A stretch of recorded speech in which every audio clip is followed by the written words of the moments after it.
Messi আমার idol, Messi আমার বন্ধু, বললেন নেইমার। লিওনেল মেসি ও নেইমারের বন্ধুত্বের গল্প বেশ পুরনো। ২০১৩ সালে সান্তোস ছেড়ে নেইমার বার্সেলোনায় যাওয়ার পর থেকে গভীর হতে থাকে দুজনের বন্ধুত্ব। ২০১৭ সালে ব্রাজিলিয়ান ফরোয়ার্ড বার্সেলোনা ছেড়ে পিএসজিতে যাওয়ার পর দুজনের দেখাসাক্ষাৎ কমে গেলেও মানসিক দূরত্ব কখনোই কমেনি। মাঝে নেইমারকে বার্সায় ফেরানোর চেষ্টাও করেছিলেন মেসি। তবে আর্জেন্টাইন মহাতারকা সে চেষ্টায় সফল হননি। পরে মেসি যখন ফ্রি এজেন্ট হিসেবে বার্সা ছাড়েন, তখন তাকে পিএসজিতে নেওয়ায় বড় ভূমিকা রাখেন নেইমারই। এরপর ২১ সাল থেকে ২৩ সাল পর্যন্ত দুজন একসঙ্গে খেলেন প্যারিসের ক্লাবটিতে।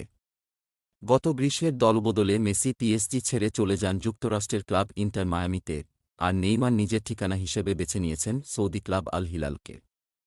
দুজনের মধ্যে আবার দেখাসাক্ষাৎ কমে গেলেও মানসিক সম্পর্ক আগের মতো আছে বলেই মন্তব্য করেছেন নেইমার। এমনকি দুজনের মধ্যে নিয়মিত ফোনে আলাপ এবং বার্তা আদান-প্রদান হয় বলেও নিশ্চিত করেছেন নেইমার। সম্প্রতি ব্যান্ড স্পোর্টসকে দেওয়া এক সাক্ষাৎকারে মেসিকে নিয়ে উচ্ছ্বাস প্রকাশ করে আল হিলাল তারকা বলেন, মেসি তার আদর্শ এবং বন্ধু। মেসির সঙ্গে সম্পর্ক নিয়ে নেইমার বলেছেন, আমরা একে অপরের চেয়ে অনেক দূরে আছি, কিন্তু আমাদের কথা হয়। আমরা প্রচুর কথা বলি। এমনকি গতকালও সে আমাকে একটি বার্তা পাঠিয়েছে। আমরা একে অন্যকে নিয়ে খুশি। এখানে শিরোপা জেতার পর সে আমাকে বার্তা পাঠিয়েছে।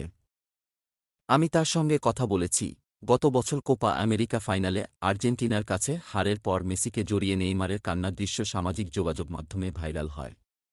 এরপর ড্রেসিং রুমেও একসঙ্গে আড্ডা দিতে দেখা যায় দুজনকে। এছাড়া বিভিন্ন সময় একে অপরকে নিয়ে মুগ্ধতা প্রকাশ করতে দেখা গেছে দুজনকে। সে ধারাবাহিকতায় আবারও মেসিকে প্রশংসায় ভাসিয়েছেন নেইমার।